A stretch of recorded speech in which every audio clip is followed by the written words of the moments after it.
حضرت سلمان فارسی رضی اللہ عنہ، فارس یعنی ایران، فارسی یعنی ایرانی، ایران کا رہنے والا، سلمان فارسی کا مطلب حضرت سلمان جو ایران کے رہنے والے تھے۔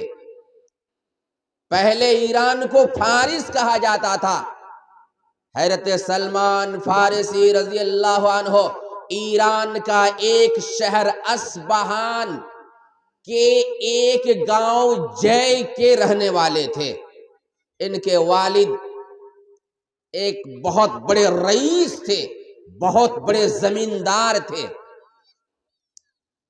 گاؤں کے بہت بڑے رئیس آدمی تھے، لیکن پوجا پاٹ کرتے تھے آگ کی، آگ کے پجاری تھے، ہمیشہ گھر میں آگ روشن رکھتے تھے، آگ جلا کر کے رکھتے تھے۔ حضرت سلمان فارسی رضی اللہ عنہ کو بھی انہوں نے یہ ذمہ داری دے دی تھی اور کہہ دیا تھا بیٹا تم آگ کے پاس رہو اور آگ کو روشن کرتے رہو۔ حضرت سلمان فارسی باپ کی بات سن کر کے ہمیشہ اپنے گھر میں آگ جلاتے رہتے تھے، اتنا زیادہ آگ کے پاس رہتے تھے کہ باہر کی انہیں کوئی خبر نہ تھی، ہمیشہ گھر ہی میں آگ جلاتے رہنا، باہر کی دنیا کے بارے میں انہیں کچھ بھی پتہ نہیں تھا۔ حضرت سلمان کہتے ہیں حبسنی فی بیتہ کما تحبس الجاریہ، میرے والد محترم نے مجھے اپنے گھر میں ایسے قید رکھا تھا جیسے لڑکی کو قید رکھا جاتا ہے۔ یہ صحیح حدیث ہے، حسن درجے کی حدیث ہے، امام البانی رحمہ اللہ کی کتاب کا نام ہے سلسلۃ الاحادیث الصحیحہ، اس کی حدیث نمبر 3454 نمبر کی یہ حدیث ہے۔ مسند احمد کے اندر بھی یہ حدیث موجود ہے اور حدیث سند کے اعتبار سے حسن ہے، بڑی حدیث ہے، سنتے رہیں۔ کہہ رہے ہیں میرے والد مجھے جیسے لڑکی کو گھر میں رکھا جاتا ہے اسی طرح سے میرے والد مجھے اپنے گھر میں ایک دم قید کر کے رکھ دیے تھے، میں ہمیشہ آگ روشن کرتے رہتا تھا۔ اب دیکھیے والد محترم کو ایک دن کسی کام کی ضرورت پڑی اور وہ کام میں مشغول ہو گئے، اور کام میں مشغول ہونے کی وجہ سے مجھے بولے بیٹا آج فلاں جگہ جاؤ، یعنی زمین جائیداد ذرا دیکھ کر کے آؤ۔ میں فلاں کام میں مشغول ہو گیا، یعنی گھر سے باہر نکلنے کے لیے کہا والد محترم نے کہ فلاں جگہ میری جائیداد ہے، میری زمین ہے، ذرا اس کو دیکھ کر کے آؤ، تو میں نہیں جا سکتا۔ حضرت سلمان فارسی بہت دن کے بعد گھر سے نکلے، عجب سا لگ رہا تھا، ان کا گزر ایک عیسائی عبادت خانے کے پاس سے ہو کر ہوا۔ وہ کہتے ہیں مررت بکنیسۃ من کنائس النصارى فسمعت اصواتهم، میرا گزر عیسائی عبادت خانے کے پاس سے ہو کر ہوا، یعنی ایک عیسائی کا گرجا گھر کے پاس سے ہو کر ہوا۔ فسمعت اصواتهم، وہاں میں نے ان لوگوں کی آواز سنی، وہ لوگ نماز پڑھ رہے تھے، یعنی نبی صلی اللہ علیہ وسلم کے پیدا ہونے سے پہلے کی بات ہے، بہت پہلے کی بات ہے، وہ لوگ نماز پڑھ رہے تھے۔ میں نے جو ان کی آواز سنی اعجبتنی صلاتهم، مجھے ان کی نماز بڑی اچھی لگی، میرے دل میں اس کی محبت پیدا ہو گئی، میں وہاں پہ رک گیا، اتنی دیر وہاں پہ رکا رہا حتی غربت الشمس، یہاں تک کہ سورج ڈوب گیا، اور حضرت سلمان کے اندر وہ نماز والی عبادت اتنی سرایت کر گئی، اس سے اتنی محبت ہو گئی کہ اس نے سوچا کہ یہ دین میں اختیار کر لوں، اس لیے کہ یہ جو دین ہے میرے دین سے بہتر ہے، ہمارے دین سے بہتر ہے۔ ہمارے دین میں کیا ہے؟ صرف آگ جلانا، آگ جلانا، اس میں تو نماز ہے۔ اور وہ عیسائی مذہب تھا، لیکن نبی علیہ الصلوۃ والسلام سے پہلے اگر کوئی عیسائی مذہب کا ماننے والا ہوتا تھا تو وہ اللہ کا پیارا بندہ مانا جاتا، لیکن ابھی نہیں، وہی تے رہ گئے۔ اس کے بعد اس نے ان لوگوں سے پوچھا این اصل ھذا الدین، بھائیو ذرا بتائیے اس دین کی بنیاد کہاں ہے؟ ان لوگوں نے کہا بالشام، شام میں ہے۔ اس کے بعد حضرت سلمان فارسی وہاں سے واپس چلے آئے گھر۔ سورج ڈوب چکا تھا، سلمان فارسی کے والد بھی ڈھونڈنے کے لیے، تلاش کرنے کے لیے آدمی بھیج چکے تھے۔ حضرت سلمان فارسی اپنے ابا سے ملے تو ابا نے پوچھا یا بنیا این کنتا، بیٹا اتنی دیر کہاں تھے؟ کہا کہ ابا جان میں ادھر سے گزر رہا تھا اور کیا کہتے ہیں وہاں پہ عبادت خانہ دیکھا جہاں پہ نماز ہو رہی تھی، مجھے بڑا اچھا لگا۔ ابا نے کہا لیس فی ذلک الدین خیر، بیٹا جس دین کا چرچا کر رہے ہو وہ دین اچھا نہیں ہے، اس دین میں کوئی بھلائی نہیں ہے۔ اس نے کہا کلا واللہ انہو خیر من دیننا، نہیں ابا جی وہی دین ہمارے دین سے بہتر ہے۔ یہ جیسے بولنا تھا فخافنی، میرے والد محترم مجھ سے ڈرے، فجعل فی رجلی قیدا، اور میرے پاؤں میں انہوں نے بیڑیاں ڈال دی، مجھے باندھ کر کے گھر میں رکھ دیے۔ اللہ اکبر۔ حضرت سلمان فارسی کہتے ہیں میں نے عیسائیوں کے پاس خبر بھیجی اور ان لوگوں سے کہا کہ اگر شام کی طرف سے لوگ آئے تجارت کرنے کی نیت سے، تجارت کے مقصد سے، مجھے بتانا۔ شام کی طرف سے جب لوگ آئے تو عیسائیوں نے ان کے پاس خبر بھیج دی۔ ہر سلمان نے اس آدمی سے کہا، خبر لانے والے سے کہا اذا قضوا حوائجهم وارادوا الرجعة الى بلادهم فآذنونی بهم، جب وہ لوگ اپنی ضرورت پوری کر لے، جس مقصد کے لیے آئے ہیں وہ اس مقصد میں وہ کامیاب ہو جائیں، وہ ضرورت ان کی پوری ہو جائے، اور جب اپنے شہر کی طرف واپس جانا چاہیں فآذنونی بہم، تو مجھے بتانا۔ ایسا ہی کیا ان لوگوں نے۔ جب وہ لوگ شام کے لوگ شام واپس ہو رہے تھے، عیسائیوں نے حضرت سلمان سے بتا دیا اب واپس ہونے والے ہیں وہ لوگ۔ انہوں نے کیا کیا؟ کہتے ہیں فَأَلْقَيْتُ الْحَدِيدَ مِنْ رِجْلَيَّ، میں نے اپنے پاؤں سے وہ جو بیڑی، جو زنجیر وغیرہ باندھ رکھے تھے، زنجیروں سے مجھے جکڑ کر کے رکھے تھے، میں نے اس کو اتار پھینکا اور میں ان لوگوں کے ساتھ چلا گیا۔ شام پہنچ گیا۔ شام پہنچنے کے بعد میں نے شام کے لوگوں سے پوچھا من افضل اہل ھذا الدین، اس دین کا سب سے بڑا جانکار کون ہے؟ ان لوگوں نے کہا الاسقف فی الکنیسہ، کنیسہ میں جو آدمی ہے نا، کنیسے کا پادری، کنیسہ یعنی گرجا گھر کا عالم، اس دین کا سب سے زیادہ جانکار ہے۔ یہ ان کے پاس گئے اور جا کر بولے میں آپ کے ساتھ رہنا چاہتا ہوں، میں اس دین کی خدمت، اس دین میں آنا چاہتا ہوں، آپ کی خدمت کرنا چاہتا ہوں، کیا خیال ہے آپ کا؟ اس نے کہا کوئی بات نہیں، آپ ہمارے پاس رہیے۔ حضرت سلمان اس آدمی کے پاس رہنے لگے، لیکن آدمی اچھا نہیں تھا، آدمی اچھا نہیں تھا۔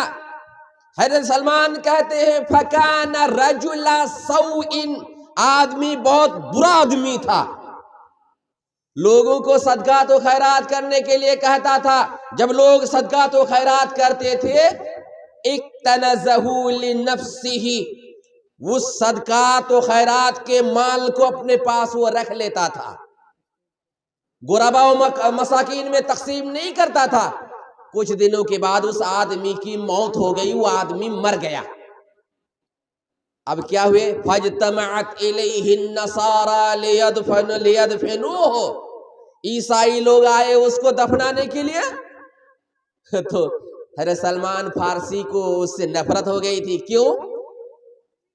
کہ ان کی عادت اچھی نہیں تھی، صدقات و خیرات کے مال کو اپنے لیے رکھ لیتے تھے، اور اس نے 7 گھڑا مال سونا چاندی جمع کر کے رکھ دیا تھا، 7 گھڑا۔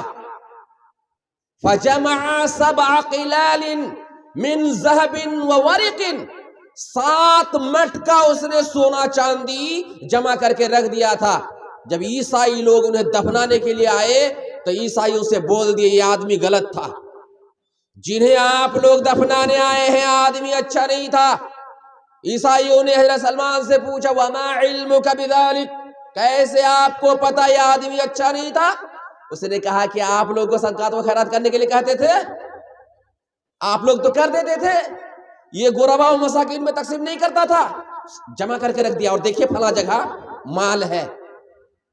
لوگوں نے جا کر کے دیکھا تو 7 مٹکے سونے چاندی سے بھرے ہوئے تھے، غصہ آئے اور بولے واللہ لا ندفنوہ ابدا، اللہ کی قسم ہم اسے دفنائیں گے نہیں۔ فصلبوہ ثم رموہ بالحجارہ، پھر ان لوگوں نے اسے سولی پہ لٹکایا اور پتھروں سے مارے، سنسار کیے، اسے اسی طرح رکھ دیے۔ اس کے بعد فجاءوا برجل آخر، ایک دوسرا آدمی لے کر کے آئے، وہ آدمی بڑا اچھا تھا، حضرت سلمان فارسی کہتے ہیں بڑا عبادت گزار تھا، میں ان کے پاس رہا، میں ان کی عزت کرتا تھا۔ کچھ دنوں کے بعد ان کی بھی موت کا وقت آ گیا، میں نے ان سے کہا جناب عالی آپ کی موت کا وقت قریب ہے جیسا کہ آپ کو پتا ہے، فَإِلَى مَن تُوصِي بِي وَمَا تَأْمُرُنِي، آپ کے انتقال کے بعد میں کہاں جاؤں، آپ کس کے پاس جانے کی وصیت کرتے ہیں، مجھے کیا حکم دیتے ہیں؟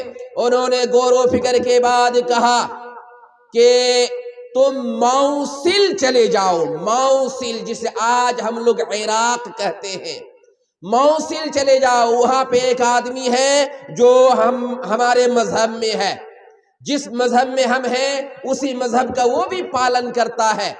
ان کے انتقال کے بعد حضرت سلمان فارسی وہاں چلے گئے، عراق چلے گئے۔ عراق جانے کے بعد اس آدمی سے ملاقات کی اور ان سے بولے کہ دیکھیے فلاں آدمی نے مجھے آپ کے پاس بھیجا، اوصانی عند موتہ ان الحق بکا، اس نے مجھے اپنی موت کے وقت یہ وصیت کی کہ میں آپ کے پاس ملوں، اس وجہ سے کہ آپ بھی اس آدمی کے مذہب کو مانتے ہیں۔ اس نے کہا اقم عندی، رہ جائیے میرے پاس، رہ گئے، لیکن فلم یلبس ان مات، لیکن بیچارہ کچھ ہی دنوں کے بعد انتقال کر گیا۔ انتقال سے پہلے حضرت سلمان فارسی نے ان سے کہا کہ آپ جانتے ہیں آپ کی حالت کیا ہے، آپ مجھے وصیت کیجئے آپ کی موت کے بعد میں کن کے پاس جاؤں۔ انہوں نے غور و فکر کے بعد کہا کہ تم نصفی بین چلے جانا، نصفی بین کہتے ہیں ترکی کو، جسے آج ہم لوگ ترکی کہتے ہیں، تم ترکی چلے جاؤ، وہاں پہ ایک آدمی ہے جو میرے دین پہ ہے، یعنی میں جس دھرم کو مانتا ہوں، مذہب کو مانتا ہوں، اسی دین پہ وہ بھی ہے۔ چلے گئے، انہیں بتایا کہ ایسی ایسی بات ہے، فلاں آدمی نے مجھے آپ کے پاس بھیجا، کہا کوئی بات نہیں، ٹھیک ہے آپ رہیے، یہ آدمی بھی اچھا تھا۔ کچھ دنوں کے بعد اس کا بھی انتقال ہو گیا۔ عجب مسئلہ، انتقال ہونے سے پہلے ان سے حضرت سلمان پوچھ چکے تھے کس کے پاس جاؤں میں، کیا مجھے نصیحت کرتے ہیں؟ انہوں نے کہا عموریہ چلے جانا تم، وہاں پہ ایک آدمی ہے جو میرے دین میں ہے، یعنی جس مذہب کا پالن میں کرتا ہوں اسی مذہب کا وہ بھی پالن کرتا ہے۔ عموریہ یہ کہاں ہے؟ یہ بیت المقدس اور اردن کے بیچ میں ہے۔ حضرت لوط علیہ السلام کی قوم یہاں پہ رہتی تھی، اور وہی پہ جو ہے اس قوم کی جو ہے تباہی و بربادی ہوئی۔ عذاب آیا تھا، اموریہ ہی میں چلے گئے۔ اموریہ جانے کے بعد کچھ دن تک رہے۔ سلمان فارسی رضی اللہ عنہ نے وہاں پہ مال وغیرہ بھی اکٹھا کیا، گائیں وغیرہ ہو گئی، کچھ بکریاں بھی ہوئی۔ اب اموریہ کے اس عیسائی عالم کی موت کا بھی ٹائم آ گیا۔ انہوں نے پوچھا، سلمان فارسی نے ان سے پوچھا، اب تو آپ دنیا سے جانے والے ہیں، آپ کے بعد میں کہاں جاؤں؟ اِلَى مَن تُوصِي بِي وَمَا تَأْمُرُنِي، کس کے پاس مجھے جانے کی وصیت کرتے ہیں؟ کیا آپ مجھے سمجھاتے ہیں؟ کیا آپ مجھے حکم دیتے ہیں؟ اس عیسائی عالم نے کہا، دیکھو بیٹا، میری جانکاری کے مطابق میں جس دین کو مانتا ہوں اس کو ماننے والا کوئی نہیں ہے، لیکن اتنا یاد رکھ، ابھی ایک نبی کے آنے کا زمانہ ہو چکا ہے، وہ عرب کی سرزمین میں مبعوث ہونے والا ہے۔ وہ نبی اس علاقے کی طرف سفر کرے گا، ہجرت کرے گا جس علاقے میں کھجور کے باغات بہت زیادہ ہیں۔ وہ علاقہ دو کالی پتھریلی زمین کے درمیان ہے، تم وہاں چلے جانا اگر تم سے ہو سکے۔ اور سنو، وہ نبی ابراہیم علیہ السلام کے مذہب کو لے کر مذہب کا پالن کرے گا، دین کا پالن کرے گا۔ اس کی پہچان یہ ہے کہ وہ صدقات و خیرات نہیں کھائے گا، وہ ہدیہ قبول کر لے گا۔ اس کی پیٹھ پہ نبوت کی پہچان ہوگی، یعنی ایسی علامت ہوگی جو اللہ کی طرف سے ہوگی، وہ نبی ہونے کی پہچان ہے۔ بتائیے، اموریہ کے عالم نے آپ علیہ السلام کے بارے میں، جو ابھی تک آپ دنیا میں آئے ہی نہیں، نبی بنے ہی نہیں، ابھی آپ شاید آ گئے تھے، اللہ بہتر جانتا ہے، لیکن ابھی آپ نبی بنے ہی نہیں، مگر انہوں نے انجیل پڑھی، بائبل پڑھی، اور بائبل میں جو نبی علیہ السلام کی علامت بتائی گئی ہے انہوں نے بتا دیا کہ فلاں جگہ پہ وہ نبی بنے گا، فلاں علاقے کی طرف وہ سفر کرے گا، وہ ہدیہ کھائے گا مگر صدقات و خیرات نہیں کھائے گا، اور ان کی پیٹھ پہ نبی ہونے کی علامت ہوگی۔ اگر بیٹا ہو سکے تم ادھر چلے جانا۔ اس کے بعد اس عالم دین کا انتقال ہو گیا۔ حضرت سلمان فارسی رضی اللہ عنہ کہتے ہیں، میں اس کے بعد اموریہ ہی میں کچھ دن تک ٹھہرا رہا اور عرب کی طرف جانے والے لوگوں کا انتظار کرتا رہا۔ اتنے میں بنو قلب کا ایک قافلہ آیا جو عرب کے رہنے والے تھے اور عرب کی طرف جانے والے تھے۔ میں نے ان لوگوں سے ملاقات کی اور ان لوگوں سے کہا کہ کیا آپ لوگ تحملون الی ارض العرب، کیا آپ لوگ مجھے عرب کی سرزمین کی طرف لے جائیں گے؟ انہوں نے کہا کیوں نہیں لے جائیں گے؟ کہا اگر لے جائیں گے تو میرے پاس یہ جو گائیں ہیں، یہ جو میری بکریاں ہیں، آپ لوگوں کے لیے ہے، مجھے صرف پہنچا دیجئے، گائیں سب آپ کی، بکریاں ساری آپ کی ہے۔ لے کے چل دیے۔ حضرت سلمان فارسی رضی اللہ عنہ فرماتے ہیں، جیسے میں وادی القرا تک پہنچا، ان لوگوں نے میرے ساتھ ظلم کیا، میرے اوپر ظلم کیا، فباعونی، ان لوگوں نے مجھے ایک یہودی کے پاس بیچ دیا۔ میں وہاں پہ کچھ دن ٹھہرا رہا، لیکن میں پہچان گیا کہ یہ علاقہ ایسا ہے جس کے بارے میں میرے استاد نے مجھے بتایا تھا، لیکن پوری علامت نہیں مل رہی تھی۔ کچھ دنوں کے بعد مدینہ سے بنو قریظہ کا ایک یہودی وہاں تک پہنچا جہاں حضرت سلمان فارسی تھے۔ اس نے حضرت سلمان فارسی کو خرید کر کے مدینہ لے کے آ گیا۔ قبیلہ بنو قریظہ کا وہ آدمی تھا۔ جیسے مدینہ پہنچے، حضرت سلمان فارسی نے اس عالم کے بتانے کے مطابق پہچان گئے کہ یہی شہر ہے جس کے بارے میں اموریہ کے میرے استاد نے بتایا تھا، یہی وہ شہر ہے۔ لیکن یہودی کے پاس کام کرتے رہے غلام بن کر کے۔ حضرت سلمان فارسی غلام بن کر کے ان کے یہاں کام کرتے رہے۔ ایک دن کام کر رہے تھے حضرت سلمان فارسی، کھجور کے درخت پر چڑھے ہوئے تھے۔ حضرت سلمان فارسی کہتے ہیں وَسَيِّدِي جَالِسٌ، میں درخت پر چڑھا ہوا تھا، میرے مالک میرے سردار نیچے بیٹھے ہوئے تھے۔ اتنے میں ایک شخص آیا، میرے سردار کا وہ چچا زاد بھائی تھا، اس نے آتے ہی کہا اللہ تعالیٰ بنو قیلا کو برباد کرے۔ بنو قیلا یعنی قبیلہ اوس و خزرج کے لوگوں کو برباد کرے۔ ابھی مکہ سے ایک آدمی آیا جو ابھی قبا میں ٹھہرا ہوا ہے، وہ کہتا ہے کہ میں نبی ہوں، یعنی وہ نبی ہونے کا دعویٰ کرتا ہے۔ حضرت سلمان فارسی کہتے ہیں میں درخت کے اوپر سے یہ جملہ جیسے سنا اخذتنی العرواء، میرے بدن پہ جو ہے کپ کپی طاری ہو گئی۔ عرواء کہتے ہیں ایسی کپ کپی جو تیز بخار میں پیدا ہوتی ہے۔ میں تھر تھر کانپنے لگا، ایسا کانپنا شروع کیا، مجھے ایسا لگا حتی ظننت انی ساسقط علی سیدی، مجھے ایسا لگا کہ میں اپنے سردار پر گر پڑوں گا، میں سردار پر گر پڑوں گا۔ اور میں جلدی سے نیچے اتر آیا، اور اتر کر آنے کے بعد اس آدمی سے میں کہنے لگا ماذا تقول ماذا تقول، آپ کیا کہہ رہے تھے کیا کہہ رہے تھے؟ میرے سردار کو غصہ آیا، غضبہ سیدی، میرے سردار غصائے، فلکمنی لکمتن شدیدتن، اور اس نے مجھے زوردار مکہ مارا۔ لکم یلکم کہتے ہیں مکہ مارنا، گھونسا مارنا۔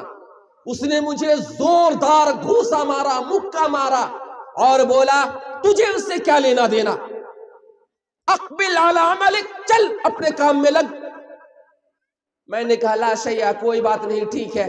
میں اپنے کام میں لگ گیا، لیکن میں نے کچھ مال اکٹھا کر کے رکھا تھا، کچھ کھانے پینے کی چیز میں نے اکٹھا کر کے رکھی تھی۔ جیسے شام ہوئی میں نے وہ مال لیا، کھانے پینے کا سامان لیا، اور قبا پہنچ گیا۔ شام کے وقت وہاں پہ میں نے نبی علیہ السلام سے ملاقات کی، اور میں نے آپ علیہ السلام سے کہا انہو قد بلغنی انکا رجل صالح، مجھے معلوم ہوا کہ آپ ایک نیک آدمی ہیں، آپ کے پاس جو آپ کے ساتھی لوگ غریب ہیں اور کیا کہتے ہیں مسکین قسم کے ہیں، یہ میرے پاس صدقہ کا مال ہے، دیکھ لیجئے صدقہ کا مال ہے، آپ لے لیجئے۔ نبی علیہ السلام نے وہ مال لے لیا۔ حضرت سلمان فارسی دیکھ رہے تھے، کیوں؟ ان کے استاد نے کیا کہا تھا سلمان فارسی سے؟ زکوٰۃ کا مال، صدقہ کا مال نبی نہیں کھائیں گے، گفٹ یعنی ہدیہ کا مال کھائیں گے۔ تو یہ صدقہ بول دیا کہ یہ صدقہ کا مال ہے، آپ لیجئے۔ نبی علیہ السلام نے لینے کے بعد اپنے ساتھیوں سے کہا کلو، تم لوگ کھاؤ، وَأَمْسَكَ يَدَهُ، لیکن نبی علیہ السلام نے اپنا ہاتھ روک لیا، فَلَمْ يَأْكُلْ، نہیں کھائے، کیوں؟ صدقہ کا مال تھا۔ حضرت سلمان فارسی نے کہا ہَذِهِ وَاحِدَةٌ، یہ پہلی علامت ہے، یہ ایک علامت ہوئی۔ سلمان فارسی چلے گئے، پھر دوسرے دن آئے، دوسرے دن کچھ مال لے کر کے پھر آئے اور بولے رأیتک انی رأیتک لا تأکل الصدقہ، میں نے آپ کو دیکھا آپ صدقہ کا مال نہیں کھاتے، یہ میرے پاس ہدیہ کا مال ہے، یہ گفٹ کا مال ہے، لیجئے۔ نبی علیہ السلام نے لینے کے بعد صحابہ اکرام سے کہا کھاؤ، اور آپ نے بھی کھایا، ہدیہ کا مال آپ نے بھی کھایا۔ حضرت سلمان فارسی نے اپنے دل میں کہا ہاتان اثنتان، یہ دو علامت ہو گئی، دو علامت ہو گئی، یعنی آپ ہدیہ کا مال کھاتے ہیں، یہ دوسری علامت ہے آپ کے نبی ہونے کی۔ اس کے بعد حضرت سلمان فارسی پھر چلے گئے۔ تب تک اللہ کے نبی علیہ السلام مدینہ آ چکے تھے۔ قبا سے مدینہ آ چکے تھے۔ حضرت سلمان فارسی تیسری مرتبہ نبی علیہ السلام کے پاس آئے، تیسری علامت معلوم کرنے کے لیے۔ آپ اس وقت بقیع غرقد میں تھے، جسے کہا جاتا ہے جنت البقیع، لیکن حقیقی نام اس کا ہے بقیع غرقد۔ آپ بقیع غرقد میں تھے۔ حضرت سلمان فارسی آپ علیہ السلام کے پیچھے آئے۔ آخری علامت باقی تھی، نبوت کی نشانی۔ آپ پیچھے طرف آئے، پیچھے آنے کے بعد آپ نبوت کی نشانی دیکھنا چاہ رہے تھے۔ آپ اس وقت چادر اوڑھے ہوئے تھے۔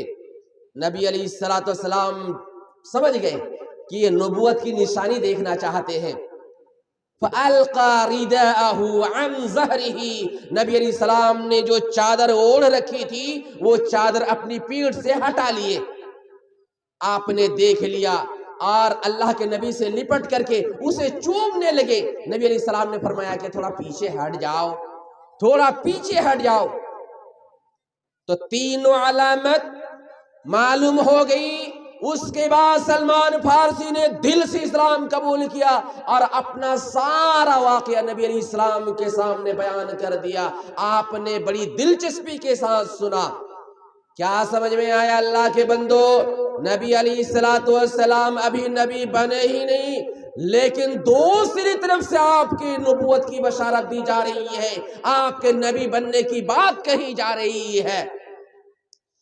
تو یہ ساری علامت واضح ہو جانے کے بعد اب کسی کے پاس یہ باقی نہیں رہتا کہ آپ علیہ السلام کی نبوت کا انکار کرے۔ کچھ ہی دیر میں اپنی بات کو ختم کر دوں گا، اس لیے کہ شاید مقرر صاحب آ چکے ہیں۔ حضرت سلمان فارسی کی نبی علیہ السلام بہت عزت کرتے تھے۔ آپ اسلام لانے کے باوجود بھی چند دنوں تک غلام بنے رہے اس بنو قریظہ کے یہودی کا، جس کی وجہ سے آپ جنگ بدر میں بھی شریک نہ ہو سکے اور جنگ احد میں بھی شریک نہ ہو سکے۔ اس کے بعد نبی علیہ السلام نے صحابہ کرام سلمان سے کہا کہ مکاتبت کر لو، اور مختصر یہ ہے کہ صحابہ کرام کی مدد سے اور تعاون سے حضرت سلمان فارسی غلامی کی زندگی سے آزاد ہو گئے۔ اس کے بعد جنگ خندق کی باری آتی ہے۔ نبی علیہ السلام سلمان فارسی کی بڑی عزت کرتے ہیں۔ دنیا والوں نے مدینہ کو مٹانے کے لیے پوری تیاری کر لی اور مدینہ میں خبر بھی بھیج دی کہ مدینہ کی اینٹ سے اینٹ بجا دیں گے، مدینہ کو ختم کر دیں گے۔ نبی علیہ السلام نے صحابہ اکرام کی میٹنگ بلائی، جس میں سلمان فارسی بھی تھے، جس میں سلمان فارسی نے کہا اللہ کے رسول بہت بڑا لشکر آ رہا ہے، میدان میں جا کر کے دشمنوں سے ٹکرانا مناسب نہیں ہے، اس وجہ سے مدینے کے اندر سے ان کا مقابلہ کیا جائے اور مدینے کے چاروں طرف جو ہے گڈھا کھود لیا جائے۔ نبی علیہ السلام نے یہ مشورہ پسند کیا اور چاروں طرف گڈھا بھی کھودے، پھر جو ہے مدینے کے اندر سے مقابلہ کیے دشمنوں سے۔ آخری بات میں آپ کو یہ بتاتا چلو کہ حضرت سلمان فارسی رضی اللہ عنہ کا بھائی اللہ کے نبی علیہ السلام نے ابو دردہ کو بنا دیے تھے، یعنی بھائی چارہ قائم کیے تھے، ابو دردہ کو آپ کا بھائی بنا دیے تھے۔ ابو دردہ رضی اللہ عنہ بڑے صوفی صحابی تھے۔ بخاری شریف کتاب الادب حدیث نمبر 6139 میں ہے کہ ایک دن حضرت سلمان فارسی گھر میں تشریف لائے، دیکھا کہ سلمان ابو دردہ کی بیوی بہت بری حالت میں ہے، کنگھا انگھا نہیں کی ہے۔ پوچھا ما شأنک، کیا بات ہے، اس طرح کیوں حالت بنا رکھی ہے؟ کہا کہ کیا کروں، آپ کے بھائی کو تو دنیا کی کوئی خبر ہی نہیں، صرف عبادت میں پڑے رہتے ہیں۔ کہا اچھا ٹھیک ہے، کھانا بنائیے۔ کھانا بنائے، حضرت ابو دردہ گھر میں تشریف لائے۔ سلمان فارسی رضی اللہ عنہ نے کہا بھیا کھانا کھا لیجئے۔ کہا کل فإنی صائم، آپ کھائیے میں روزے سے ہوں۔ حضرت سلمان فارسی نے کہا ما انا بآکل حتی تاکلا، جب تک آپ نہیں کھائیں گے میں نہیں کھاؤں گا۔ مجبوراً کھانا کھا لیے۔ رات ہوئی، پھر یہ عبادت کرنے کے لیے چلے، نماز پڑھنے کے لیے چلے۔ سلمان فارسی نے کہا نم ابھی سوئیے، ابھی رات باقی ہے، ابھی سوئیے۔ سو گئے۔ پھر کچھ دیر کے بعد چلے نماز پڑھنے کے لیے۔ حضرت سلمان فارسی نے کہا نم، ابھی سوئیے۔ حضرت ابو درداء کو غصہ آ رہا تھا۔ تھکانا، جب تہائی رات ہو چکی، یعنی 2 حصہ رات کا گزر چکا، 1 حصہ باقی رہا، سلمان فارسی نے کہا اب اٹھیے اور چلیے نماز پڑھتے ہیں۔ دونوں مل کر کے نماز پڑھے۔ اس کے بعد حضرت سلمان فارسی نے کہا ان لربک علیک حقا ولنفسک علیک حقا ولأہلک علیک حقا فأعطِ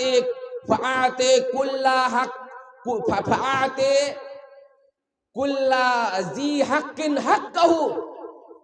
آپ کے رب کا آپ پر حق ہے، آپ کے جسم کا آپ پر حق ہے، آپ کی بیوی کا بھی آپ کے اوپر حق ہے، ہر حقدار کو ان کا حق دیا کیجئے۔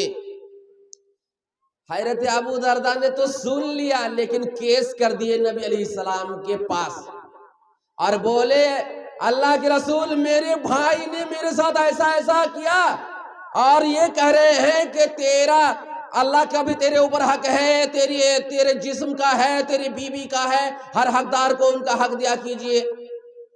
اللہ کے نبی علیہ السلام نے فرمایا کہ اس نے سب جو کچھ بھی کہا صحیح کہا، صدق سلمان، سلمان نے صحیح کہا۔ تو سلمان کی یہ عزت تھی۔ آخری بات، 1 منٹ میں اپنی بات کو مکمل کر رہا ہوں۔ سلمان فارسی نبی علیہ السلام کے پر ایمان لانے کے بعد جنگ خندق سے لے کر کے ساری جنگ میں شریک ہوئے۔